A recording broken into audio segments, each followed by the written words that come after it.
નમસ્કાર, આપ જોઈ રહ્યા છો નેશન પ્લસ ન્યૂઝ. હું છું આપની સાથે હેતલ ભગત. સુરતની વરાછા પોલીસે 6 કિલોથી વધારે ગાંજાના જથ્થા સાથે એક ઇસમને ઝડપી પાડ્યો છે. સુરતની વરાછા પોલીસે ગાંજા સાથે એક ઇસમને ઝડપી પાડ્યો છે, જેમાં 6 કિલોથી વધારે ગાંજાનો જથ્થો પોલીસે ઝડપી પાડ્યો છે. ઓરિસ્સાના ગંજામમાંથી આવેલો વિક્રમ સ્વાઈ ગાંજાનો જથ્થો લાવ્યો હતો. વિમલ નામના વ્યક્તિએ સુરતમાં રહેતા ગુડુને ડિલિવરી કરવા માટે ગાંજો આપ્યો હતો. ગંજામથી ગાંજો અશોકનગર ઝૂંપડી પાસે વિક્રમ લઈને આવ્યો હતો. પોલીસને બાતમી મળતા પોલીસે ગાંજાના જથ્થા સાથે વિક્રમને ઝડપી પાડ્યો છે.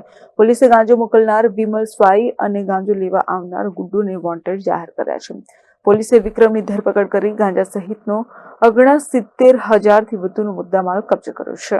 मेहरबान सीपी सर की आगेवानी में हमने no drugs in Surat campaign का आयोजन किया है, जिसके तहत कल वराछा पुलिस स्टेशन के विस्तार में अशोकनगर पटरी के पास जगन्नाथ मंदिर के नज़दीक हमें एक बातमी मिली कि एक आदमी जिसका नाम विक्रमा स्वाइन है और जिसको शीलू कह के भी बुलाते हैं, वो वहाँ पे गांजे का बेचान करता है और उसके पास काफ़ी ज़्यादा मुद्दा माल वहाँ पे है। तो इस बातमी के आधार पे वराछा पुलिस की टीम ने, जिसमें PIRB Gojiya, PSI AG Parmar, लोक रक्षक लालजी भाई बाबू भाई ने एक कंबाइंड टीम बनाई और वहाँ पे एरिया पे रेड किया, जिसके तहत हमें वहाँ पे 6 किलो 424 ग्राम गांजा बरामद हुआ और नानी नानी छोटी छोटी पुड़िया भी गांजे की मिली, जिसमें कुल मुद्दामाल 69,310 रुपीज़ का है।